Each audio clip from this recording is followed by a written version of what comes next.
One of my favorite things about being relatively decent at barbecue now is not necessarily enjoying the food that I've cooked myself, but watching somebody else, like when they bite into it and you just like, it's seeing that first bite. Barbecue's all about experimentation. If you're not somebody that has a lot of experience in cooking, a pellet grill is the easiest way to get into it. Why do my eggs suck when I cook? And you just kind of gave me the answer. Strap on your aprons, folks, because we're talking barbecue today. We are with James Hogness of the Fargo Hardware Store. We're going to be talking about griddles, pellet grills, pizza ovens, rubs, spices, tips, everything to be master of the barbecue this season. I made a mistake. So we're filming this right before lunch. So I'm already hungry, and now we're going to talk about grilling. So I hope the microphones don't pick up like my stomach grumbling when we start really getting into like rubs and spices and all that stuff. But we'll get through it. It's not as bad as when we were filming What's Cooking videos, you know. Oh, yeah. So anybody that has seen the What's Cooking channel that we were doing, James was one of our rock stars on that. And what were some of the things you cooked on there? Oh, we did everything. Whether it was ribs, rotisserie chicken, that was probably one of my favorites.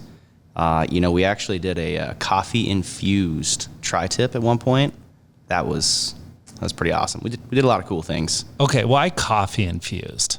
We wanted to add a little bit of freedom fuel to it. A little Black Rifle coffee action. I'm not sure how it came up. I got asked, hey, can we do this? Yeah, let's do it. And it was awesome. It was great. It had great bark to it. It was interesting. I'm a little bit jealous I didn't get to try that one. We did take a sample through the office, I missed the boat on that one day. Okay, question for you on that. Yeah. Do you get the caffeine content when you do that? We did use a little too much coffee the first time. So, there was a little bit of the caffeine buzz on that one, just a little bit. Oh, man, that's cool. All right, I might have to try that. I'll probably fail miserably a few times, but, I usually don't succeed right away on my first cook anyways, so. Barbecue's all about experimentation. Exactly. That's the good thing about it. Mm-hmm. So I would like to jump into the pellet grill world. Yeah. So we want to talk about like what's new, what's hot, what are we excited about. You got to start with the pellet grills. So before we got on to this, we were talking briefly about Traeger and kind of the history of it, and I found that pretty fascinating. So you want to just dive into like how Traeger started and where it's at now? Traeger, they were the first pellet grill, right? And, my experience with Traeger started back in, 2016, 2015 when I started at SCHEELS. And when I started at SCHEELS, there were only a couple models that we really sold. The most common would be like the Pro 22, Pro 34, which nowadays, if you can find those anymore, like they still work, but they're definitely past their prime because of what's out there now. It goes into little details of things they've changed, They, I think it was 2017, 2018, somewhere in there that they came out with their first Timberline model. And it had its issues at launch, Sometimes new things don't do very well at first, right? And they had their issues. But, they came out about a year later, maybe 18 months later, with their new D2 Timberline. And that changed the game for Traeger. It was a direct current system, and it actually has a little laptop inverter built into the hopper for it to actually transfer that energy. It's pretty sweet, I also do a lot of our grill maintenance, so I get to explore a lot of that stuff too. Yeah, seen the inside of a grill or two. For better or worse, So when they came out with that, they actually started transitioning almost all of their models. That Timberline 1300, that Timberline 850, those D2 models, those instantly became our highest dollar producing models in the barbecue shop and with Traeger. After that, they came out with their Pro 575, their Pro 780, which once again just took off for us. And they were using those same control systems, that direct drive. The auger motor, watched a video of it lifting up a full 5-gallon bucket, and people shouldn't have had too many issues with the jamming after that. Yeah, no kidding. Helped a lot. They upgraded their entire control system, and it really was a game changer in the market because Traeger was kind of one of the first to really do that. It was Wi-Fi enabled. It was awesome. Then they came out with their ironwood models, which once again, it was perfectly in between the Timberline and those Pros, and they just kept innovating on their models. After that, they told us they were dropping the Timberlines. Let me tell you, didn't like the thought of it. They came out with their new Timberline models, and they went from $2,200 up to like $38. But you know what? We still sold some, and they were an awesome unit. What did they do not long later? They came out with their new Ironwood XL, their new Ironwood models, and they perfectly replaced those Timberline 1300s, Timberline 850s in size. And once again, they came out with new technology. It was the same technology that they had on those new Timberline models. The only thing I don't like is they don't change the names very often. Mm-hmm. So it makes it sound like you're just saying the same thing over again. But that new Wi-Fi technology, it allowed you to, actually be able to integrate. Meter actually started making probes that were wireless probes that you could actually compare with the grills after that. I believe they're called the Traeger X probes. And, it's an awesome thing because you can have wireless probes inside the grill that pair to the grill. They work right over your Wi-Fi signal. So, you can go to the grocery store and still be looking at how your meat's cooking. You can change the temperature of your grill. Wi-Fi really changed a lot of things there. And this year, once again, coming out with something new. Hey guys, we're getting rid of the Pro 575, Pro 780. Why? They're awesome. They sell so well. Well, Woodridge Pro. Woodridge Pro, and the Woodridge Elite. Coolest thing about the Woodridge Elite, you get a side burner on that thing. There we go. Everybody, the one complaint about any pellet grill is sometimes it's hard to sear. And if it does sear well, it doesn't always cook as well because it gets hotter on the bottom than it does. Mm-hmm. You don't get the true convection effect. Just have that give and take. Yep, there always is. Well, convection side burner. Convection side burner. You throw a pan on there, get your steak up to where you want it. You can sear the sides pretty quick and easy on that thing. And now you have that available for what, $1,500-$1,600? Yeah, it's not so bad. It's not that, $3,800 price tag that's like, oh boy, I don't know if I can handle that one. So it's nice to see how they have something for everybody in like a wide variety of prices. So, so you touch a little more on that Woodridge line. Like, what do you really like about it? So, they took that same technology that previously was only available if you spent $2,000 on like the lower end ironwood. And they brought it down to where you can spend $800 for your Woodridge, which replaced that Pro 575. And it's actually got more cooking space, so it's a larger cooking space. The grill itself is larger too, just because of the control surface and the side side shelf they put on it, which is a folding side shelf, which is nice, so it stores easier. Mm-hmm. But one other great thing they did too, that it's a little easy to overlook, they brought their pop and lock system, which is that those are the rails that go right around the grill. So now you can take on and off storage baskets. They got a cup holder. You're not putting water in that when you're cooking, but if you're grilling, you generally have a beverage with. So, yeah, exactly. Yeah, there we go. They're thinking of every little thing. I like it. Like it a lot. How about like other brands of pellet grills? What are some of the ones that come to mind for you? Things you really like?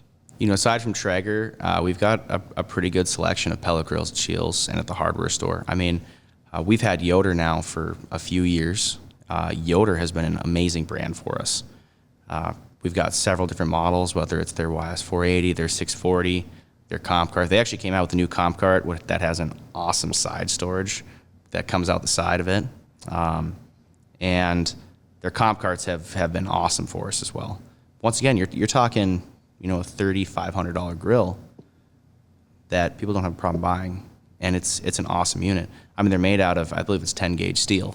Yeah, they're definitely heavy duty. Mm-hmm. You just look at one and it's like, okay, that's a well built grill right there. If I remember correctly, they weigh about 420 pounds. Okay, so they're not one you want to throw in the back of your truck. You're saying? Yeah, and it shouldn't blow off your deck either. So. Yeah, there we go. Good in those North Dakota windy days. We got a few problems there. We also have RecTech, Pit Boss. We just started carrying Ninja as well. There's a couple options there. We've got a really good selection of pellet grills. There was a time at SCHEELS where you'd walk into a pellet grill shop. You'd walk in and your pellet grills would be limited to Traeger or Pit Boss. We've brought in some great brands. RecTech really changed the scene for us last year when we brought in 2 grills from RecTech at the beginning of last year. It was their Backyard Beast, which has, we still haven't seen the potential there. It's just climbing for us. We brought in their Bullseye. Now this year, we've got their BFG. Probably can't say what that stands for. Probably not on this one, but I think the viewers probably have an idea. Yeah. They've also got their model. It's got the dual burner in it, so you have one side for searing, one side for smoking. RecTech's got a lot of really cool options. And most of our stores don't even have the full selection in yet, but they are available, and we do have them in a couple of our stores now as well. So RecTech's really been changing the scene for us, which has been great. Pit Boss has been a staple in our stores for a long time, whether it's their 1100. We just brought in their 700 this year, their verticals. Pit Boss has been great for us. At the hardware store, we talk about the hardware store and our barbecue shop because we are the largest barbecue shop. We like to say we're the best barbecue shop too, but some people try to argue that point. But we also carry, we carry Weber gas grills too, and along with Weber, we also carry their pellet grill, their Searwood, which has been really good for us as well. The pellet grill category, it's had its ups and downs, but it's strong, and this is again another year where we're still, just getting into April, and it's a growing category already this year. Yeah, grilling might have never stopped for, if you're in the South, but like us Northerners up here, like we've been itching to get the grill back out. I'm excited. So one thing I want to say about RecTech, just the coolness factor, like you got those bull horns there. Yep. And, it's one of those grills you can look out on the deck and be like, that thing's cool. Yep. And it is very functional, great grill. So that's awesome. So let's say there's somebody that is looking for a new grill, has never stepped into a pellet grill. What's the number one reason why someone should own a pellet grill? If you're not somebody that has a lot of experience in cooking, a pellet grill is the easiest way to get into it. Basically, depending on what model you get, you take your oven, you put it outside, there's a pellet grill. It's just now you're also throwing a little bit of smoke flavor in there too. But the best part is you're outside. Yeah. So, pellet grills, you have ease of control. You pick a temperature, you go. And a lot of these pellet grills now, they're accurate to within 5 degrees. And most of them, your variance isn't more than 10 usually, depending on how much meat you're throwing on there. But, the coolest part is people look at an oven and they'll set it to 350 and it'll just say 350. What they don't know is that oven's actually between 300 and 400. Exactly. Yeah, exactly. Yeah, for sure. It says 350. These pellet grills are going to tell you what the temperature is, and they're way more accurate than any oven will be. And Plus then you're smoking. Yeah, and then you throw a thermometer on there too, and you're going to know down to the degree exactly where you're at. So yeah, it's not any harder to use than an oven, and it's way more precise, and you get that that wood flavor in there too. Yep. So, and maybe you throw a bottle holder out there, and you have a little bit of fun while you're doing it. There you go. It's buying a pellet grill is by far the easiest way to get into any type of cooking world. And maybe it'll lead you down the path of charcoal and ceramic grills. Maybe it'll also force you, because sometimes I'll say the word force you, to add a flat top, like a griddle, because once you start cooking outside, and you just got to start doing it. Once you start, you get kind of addicted to it. Plus, I love cooking barbecue, and I'm not gonna lie. One of my favorite things about being relatively decent at barbecue now is not necessarily enjoying the food that I've cooked myself, but watching somebody else, like when they bite into it, and you just like, it's seeing that first bite from somebody, and then their just eyes light up. Yep. That's probably the most rewarding part. Absolutely. So, okay. I'd like you to give us one good cleaning tip for pellet grills. For pellet grills? Yep. What do you got for us? For pellet grills, I mean, some of the pellet grills have made it really easy now to where a lot of that ash comes right out of the pot for you. But honestly, it's just keeping your grease tray clean. You know, if you do a really greasy cook, clean your grease tray, because having a grease fire is probably the number one thing everybody wants to avoid. So if you have a pellet grill, cleaning your grease tray after a greasy cook or after every several cooks is probably one of the most important things that I'd recommend. Depending on the model you have, you know, every pellet grill manufacturer will say clean out your fire pot after every cook, right? Mm-hmm. Realistically, right? Let's be real. Let's be real. Realistically, if you clean out your fire pot after every, say, you know, bag of pellets, you're solid. Mm-hmm. You will know when your pot is too full, because guess what? Your grill won't ignite. Yes, facts. And then we've all experienced that, right? And then you have to go vacuum it out. But the number one thing that I would always recommend is making sure your grease tray is clean, because that is where your problems will come from if you're grilling on your pellet grill and you haven't cleaned it, because a grease fire will ruin a cook faster than anything. Mm-hmm. Plus, sometimes it takes the paint off your grill, and nobody likes that. No, not at all. What are your thoughts on like wire brushes when cleaning them? You know, I don't have any problem with wire brushes personally. There have been people that have had issues with them. Sometimes the wires break off. A lot of the manufacturers now, they've actually gone to a different testing system where they're guaranteeing them not to come off for so many uses. And really the only time you would have an issue with like a wire being stuck to your grate is if the grate isn't actually clean. Mm-hmm. You know, if you just kind of brush it off, but you don't actually clean it, that's when you have that issue. Because it's actually getting stuck in food that's still stuck onto the grate. There are a lot of other awesome options out there. You know, like we have Grill Rescue, which has done awesome for us. Guess what? You actually want the grill to still be hot. You just dunk the thing in water and it steams off. I mean, that's an awesome method of cleaning right there. Yeah. I have one of those Grill Rescue brushes, and I will 10 out of 10 recommend that. Yeah. And we're going to link in the description of this podcast, along with a lot of all these other grills. So you gave me a perfect segue into Griddles before, but I just had a couple more questions, so I couldn't take it. But I'm taking it now. So let's talk about Griddles. What's new? What do you really like? What gets you excited?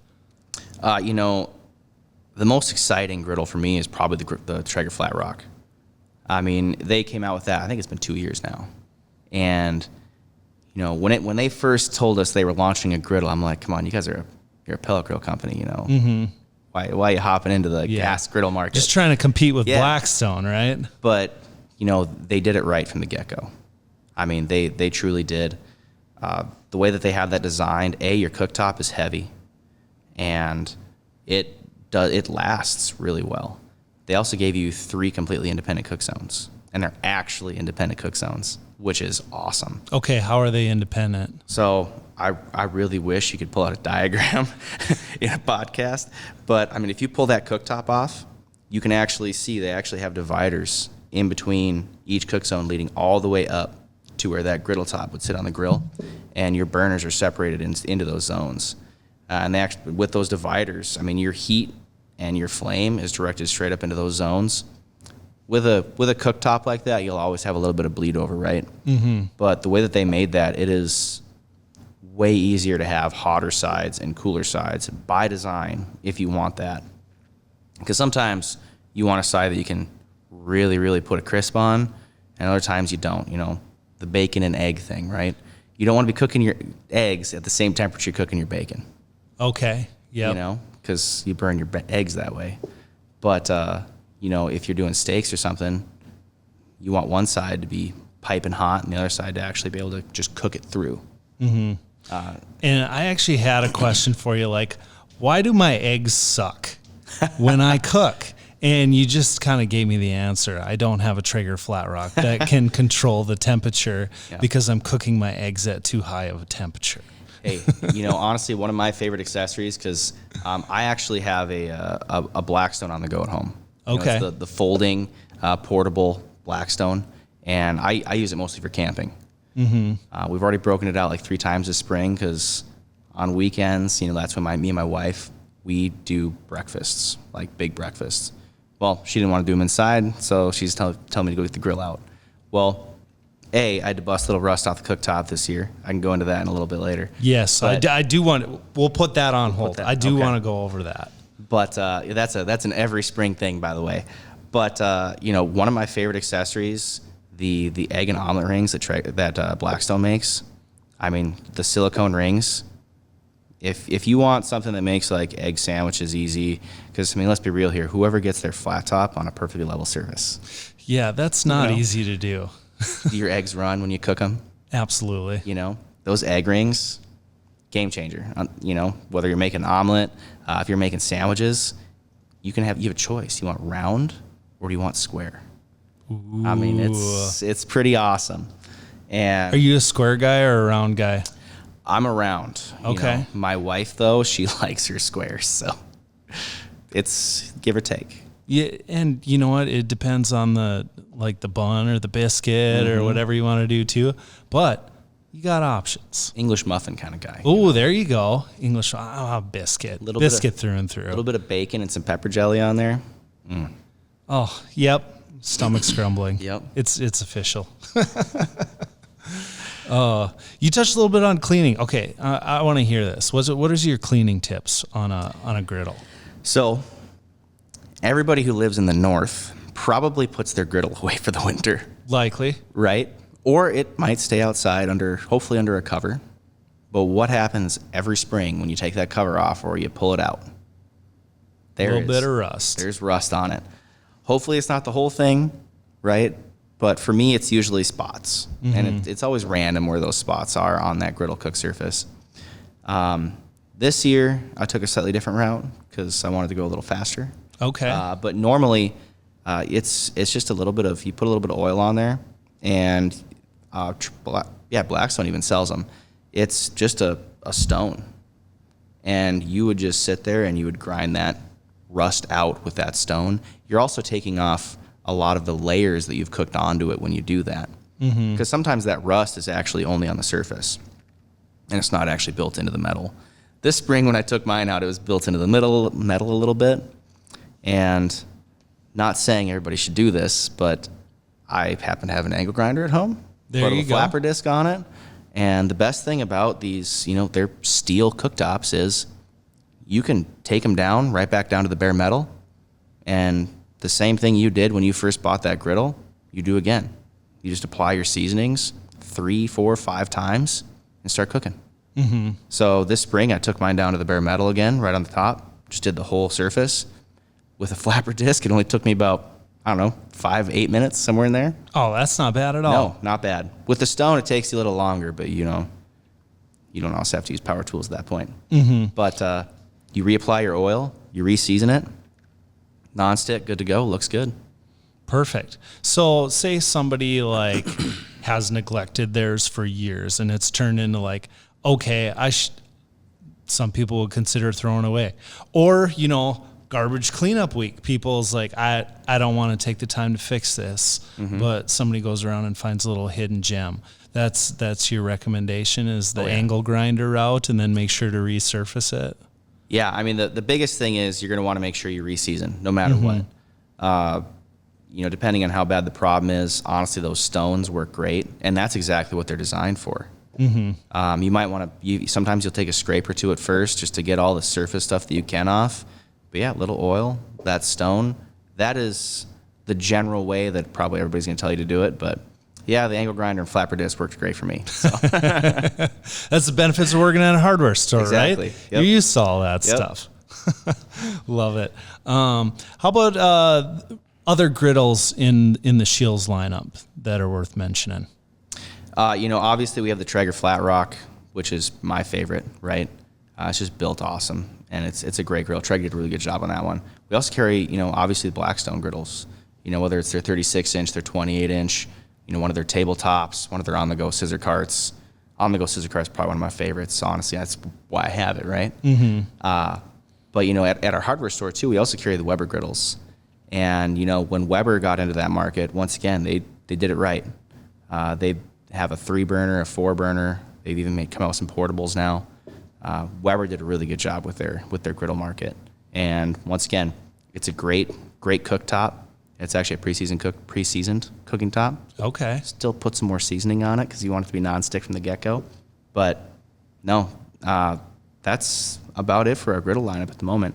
I know that we are in some stores carrying Rectex. Gosh, what do they call that?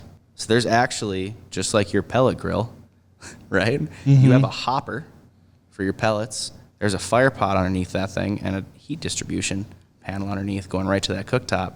That's creative. So you are cooking with wood fire on your griddle. Nice. And, the guys from RecTech at the university last year, the barbecue university, they actually smoked on their griddle because it has a lid that you can close. So they just put a little grate stand in there, and they were smoking on their griddle at the university. That's cool. That's some serious multi-purpose right there. That was after they made us breakfast with it, that was solid. Yeah. Must have been so rough going to that. There we go. Okay. Yeah, there we go. There we go. Yeah. And there is something to like the size of those griddles. Like I personally have a bigger size Blackstone, and we ran that for a couple of years and was like, okay, this is great, but like it's not really all that portable, so we went and got one of the portable Blackstones too. And that thing literally, it lives in my truck in the summer. Like I still play softball on Wednesdays, and my bags boards and my portable Blackstone just live in my truck the whole summer. And grilling whatever, the versatility, and then having the bigger one, we leave it at the lake place now. So it's like, cooking breakfast for everybody, or smash burgers, or hibachi. Hibachi's my favorite. It's so good. Oh, yep, definitely hungry. Whew. Anything else we want to talk about for griddles? We're getting closer to lunch here. Yeah, we're getting there. We're getting there. No, I mean that, the griddle market is one that continues to grow for us, and for whatever reason, companies keep coming out with better and better griddles. It's wild, huh? Mm-hmm. We'll take it. We'll take it.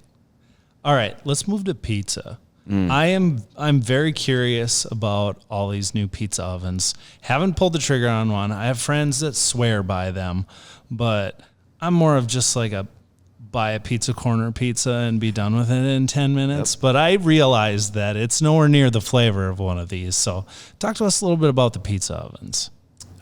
Pizza ovens, we've carried pizza ovens in our store now for, I don't know, probably 9 years that I know of. They started out real slow for us, right? Way back when being 9 years, right? Uni had one model. I believe it was called the Uni 3. And it was, honestly, looked kind of like a stainless steel contraption. Okay? And it was pellet fed. And we sold probably 4. Okay. The whole year. Starting slow. You know what I mean? Everybody's got to start somewhere. Yep. But, we kept at it, and we kept carrying them. And, it's awesome. Uni they came out with a few more models, a few more options. And all of a sudden, I can't remember exactly what year it was, 2019, 2020, somewhere in there. All of a sudden, Uni started taking off for us. Instead of selling 4, taking off was, hey, we sold 20. Mm-hmm. Awesome. There we go. I mean, that's across a calendar year, so that doesn't sound like a lot, right? But, and then I think it was going into 2022. We went from selling 20 to hundreds. Couldn't keep them in stock because we had no idea how many to buy, right? Mm-hmm. Classic retail problem. Not a bad problem to have, though. It's a good problem to have. It was a good problem to have. And Uni just absolutely took off for us. And, the rest of SCHEELS started carrying Uni as well at that point. And the pizza category for us as a company just exploded. Getting a little bit out of the pizza makers, but Urban Slicer, pizza doughs, sauces, Matt Frampton, the guy that owns that, awesome dude. And he makes, really, in my opinion, probably the best doughs that you can just make. There's no making your own dough. You just mix it. Yeah, there's an easy button for that. There's an easy button for that. It's not as easy as the frozen pizza, but correct. It's still an easy button for a custom, I make a pizza exactly how I want to. because I don't recommend a frozen pizza for a 900-degree pizza oven. Yeah, I probably don't want to do that. But, hey, you got options, though, because you can cook a frozen pizza in these pizza ovens. How? Well, so a couple of our options actually have rotating discs in them, and you can actually control the temperature down. Uni has a couple options that are built almost more like ovens. See, for me, I'm a wood and charcoal kind of guy, right? Just in grilling in general. I have a pellet grill too, but wood and charcoal is my go-to when it comes to pizza. So, with Uni, I love their Crew series, their wood charcoal ovens. And you can actually control your temperatures quite well in them. There's a couple different dampers for airflow that you can control. If I want my pizza oven at 500 degrees, I'm at 500 degrees. Okay. You can also control temperatures based on how much wood you actually use. So I start with charcoal to get the fire going, but adding actual wood, that's how you get that temperature raging. Gotcha. I have had the pleasure, I'll put it that way, of getting to demo pizza ovens at many of our events at the store. And, this is not a brag, but I probably made between 400 and 500 pizzas on some pizza ovens at the store just for sampling. Okay. And, there are a couple things I will say that everybody does at least a couple times and that I still continue to do after many pizzas, okay? You will inadvertently make a calzone, okay? Okay. You will at some point flip the crust over on itself without trying to. You will either not have enough, whether it's flour or cornmeal, however you make your pizza slide, right? You will either have too little or you'll have too many toppings on your pizza and you'll try to get it into the oven a little too fast and all of your toppings will go into the back of the oven. I will have too many toppings on my pizza. That's just a fact. So you just want to make sure it goes on. So little tip for that, make your pizza on a cutting board and then put your peel under it. Don't make your pizza on the peel. Okay. Because if you make your pizza on the peel, Yeah, you then don't it's just know if gonna it'll go stick, on. right? Right. Makes sense. So if you can get your peel under it, you're good. But, sorry, that was a little side tangent, right? No, Well, it's a beneficial side Yeah, tangent, though. We'll go back to the ovens, okay? So, we've actually started to, last year before, we started to expand our pizza oven category. We brought in Gosney, and we started with one model. And it was their smaller, just, standard 12-inch pizza oven. And the rock box. And boy, that thing, it started to take off for us. So we brought in their dome. Now, rock box, if I remember right, I think it's about $500. Okay. Their dome, you're looking at like $2,000. Dang, $2,000 to cook a pizza? Yeah. So, and the cool thing about the dome is it comes made for gas. Okay. You can buy a couple accessories and you can cook with wood in it. As I said, I'm a wood and charcoal kind of guy. It's like that intrigued me. We have a demo at the store, cooked on it quite a few times. It's actually super awesome. And you can get multiple pizzas in there too. It's a cool unit. And looked at $2,000 and I was like, gosh, most expensive pizza oven we've had up to this point was $7.99. That's when the Crew 16 was $7.99. Yeah. Yeah, well, let's try it, right? Well, guess what? We're selling $2,000 pizza ovens. And the dome is awesome. Well, starting last year, Gosney came out with 4 or 5 new pizza ovens. Yeah, there's a pile of them out there now. Yeah, there is. And, Uni, once again, they've been changing their game too. They've been coming out with even bigger gas ovens. They've been changing their wood flame series of ovens too. And the market for pizza ovens is awesome. Competition in any market, kind of breeds innovation. I was just going to say that. Competition breeds creativity. Yep. And, that's honestly one of the greatest things about what our teams do at SCHEELS is we don't just get stuck with one brand and looking at one brand only, but we love our brand partners. And our brand partners do a great job of continuing to innovate, whether they're honestly competing against themselves or they're, picking a target and competing against them. And we keep ending up with just awesome products. And these new pizza ovens, this year, the pizza ovens we have on the shelf are probably some of the coolest ones I've seen. I still got my old Crew 12, which is now an old model, doesn't exist anymore. But, needless to say, I might have to get a new one here in the near future. There we go. A little bigger, better, you know? Oh yeah, I always got to go a little bigger, right? Have you cooked anything besides pizzas in your pizza oven? There actually has been, I don't think we actually did it for the What's Cooking video, but we were going to do steaks in one. But I have cooked steak because, you know, when somebody asks me, hey, can we do this? I want to make sure I can actually do it. Yeah. Right? And if you're anybody that ever follows any of either Gosney's influencers or Uni's influencers, they do some pretty crazy things in those ovens. I mean, from pastas to baking bread. Yeah. Steaks. I mean, there's all sorts of things you can do in those pizza ovens. And when I made steak in there, Uni actually made an accessory called this little sizzler pan. Okay. And it had a handle that went on and off, so you could actually like move it without burning yourself, which was great. That's always a plus. That is a plus. I like not burnt fingers, you know? And put a little oil in that pan. And cooking with wood and charcoal, I started it out about 400 degrees at first. And then I started piling some wood in there, let that oil get hot, threw the steak back in. Mm-hmm. And I cooked the steak up to about 120 first. Then I threw it in there. And that was probably one of my favorite steaks so far. How long did it take to like finish the steak then? Like 10 seconds or? I did 30 seconds aside. Okay. Which brought my steak up to a pretty solid medium rare. Mm-hmm. My wife won't eat it if it's less than that. Me, I mean, hey, blue is cool, so. Yeah. But, and if I'm sharing a steak with her, so I'm going to make sure it's good for her. But yeah, it came up to a real nice, probably medium rare, medium, somewhere in there. And had a great crisp on it, great flavor. I mean, yeah, it was good. So there are honestly endless options for things that you can do on those pizza ovens other than just pizza. Love it. What about pasta? Like that kind of blows my mind. How do you do pasta in a pizza oven? You know, they do make pans that you can put in there. Little deep dish pan. I mean, I guess it's no different than making a deep dish pizza if you think about it. Okay. I personally haven't done it, but I watched some videos of influencers doing that, and it's pretty wild. It's a cool thought. Mm-hmm. Yeah, definitely creative for sure.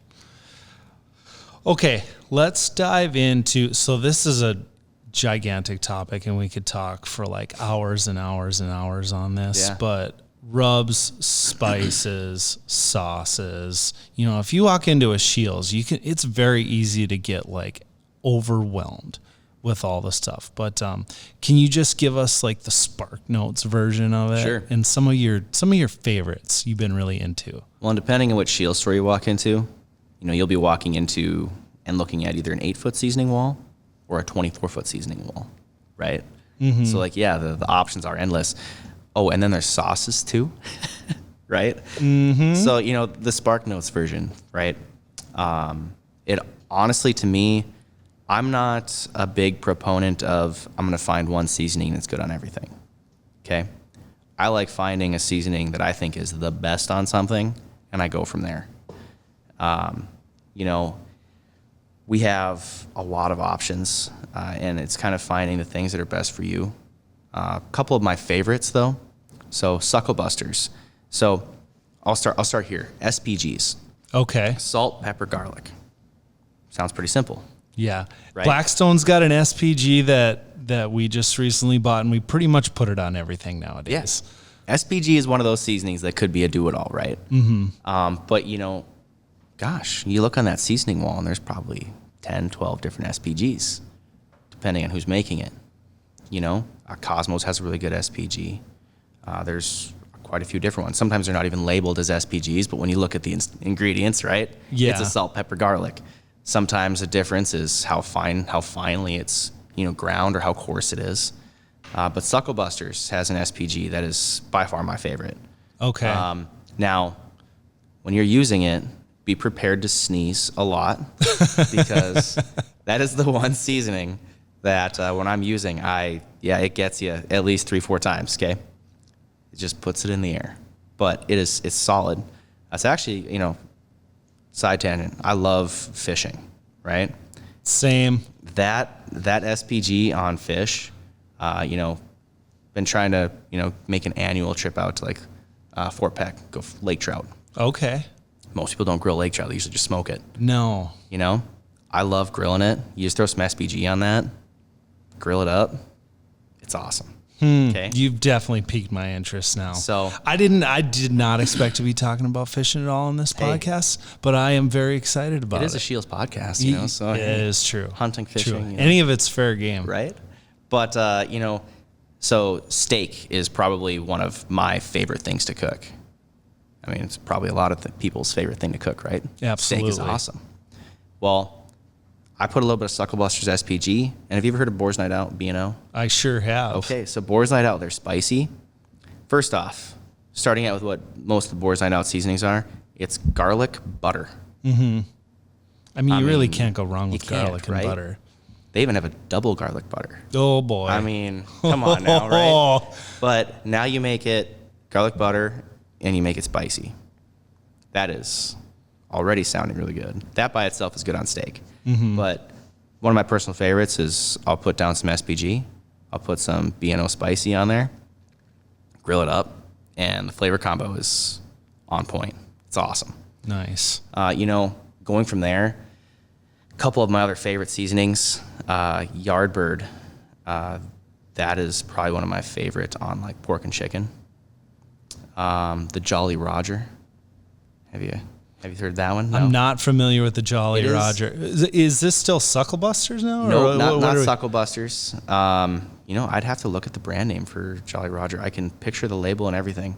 Sometimes trying to think of everything off the top of your head. There's just too many. I mean, There like is. you said, 24 feet worth of seasonings. You're not going to remember every Right. name. So we'll give you a little bit of leeway on that one. Loot and Booty. There we Loot go. and Booty. Hey, Thank you from the to our corner. editor in the corner. Yes, coming through in the clutch. It is solid, right? And when you think about the flavor, it's a blackened garlic jalapeno. Oh, man. Okay, but it's not spicy. You know, Okay. it's more or less that jalapeno flavor. Yeah, And- that blackened jalapeno, it takes a little bit of the bite out of it, right? Yep. And sounds weird, but my favorite thing to put that on is actually pulled pork. Okay. Now, if you put a little bit too much of it, it doesn't make the flavor bad, but it does turn the meat a little gray. So gives it an interesting color, but it is so good on pulled pork. Pork chops too. But the Jolly Roger is one of my favorite go-tos. Other than that, you know, Meat Church has a myriad of seasonings that are awesome. Blanco being one of their latest. I and was greatest. gonna mention Blanco. I haven't used it like a ton in like grilling, but say I'm doing like fries in the air fryer, I'm throwing Blanco on those. It's a great way to just like give a little bit of zip to a lot of different things. Or like eggs in the morning, I'll throw it on there too. Yep, Blanco is once again a solid kind of one of those you could use it as a do-it-all seasonings. Yeah, it's super good. You know, talking about sauces, because once again, there's a lot of sauce out there. Beer's Black Dog barbecue sauce is honestly probably my favorite sauce. It is amazing on pork, chicken, steak doesn't need a sauce, so you know we don't need to go into that one, right? Yeah. But pork and chicken, I mean, it's hard to beat Beer's Black Dog barbecue sauce. You know, are you a hot sauce guy? I dabble. Yep. dabble? I dabble. Okay. I'm a big sriracha guy, to be honest with you. Sriracha's good, you know. A hot sauce that is good for the majority, right?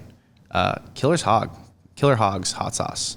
Okay. In that little glass bottle, you know, it is not too hot and it's got a great flavor.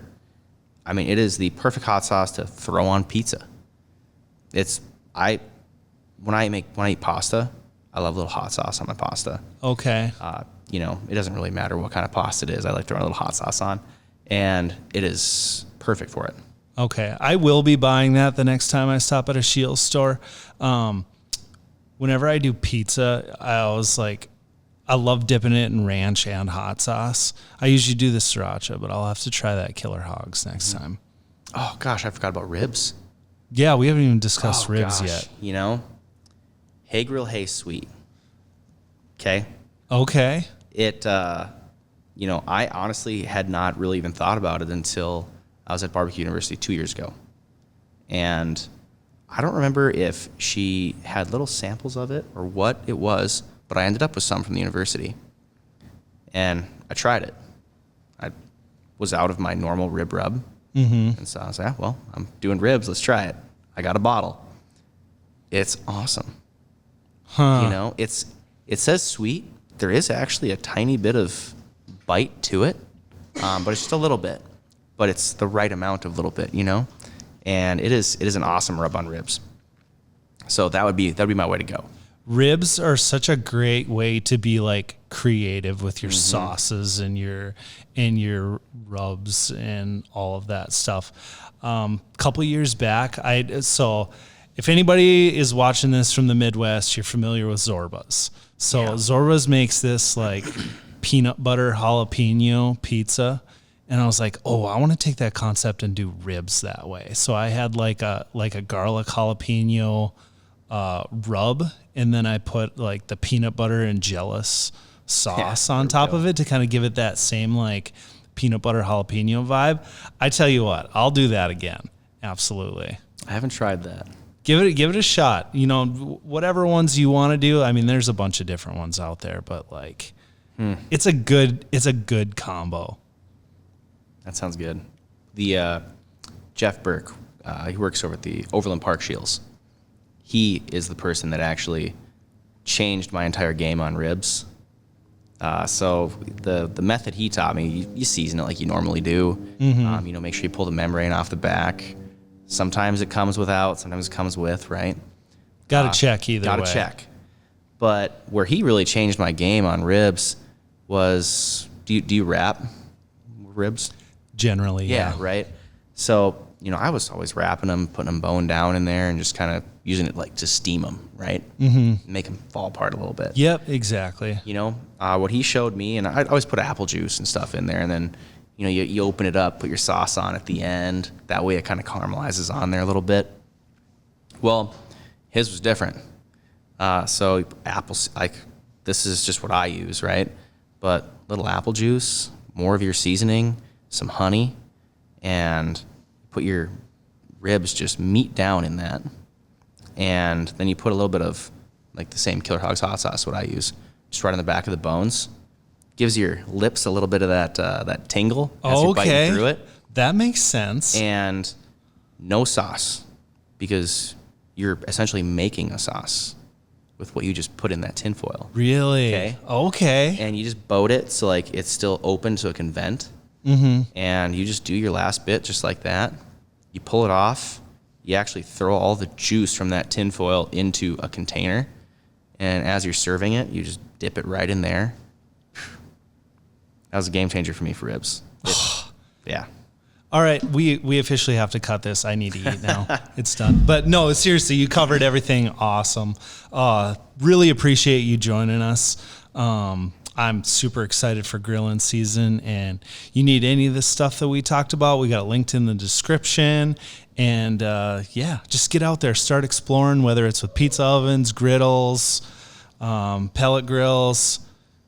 You need it, we got it. Let's do some grilling. Thanks, James. Thank you.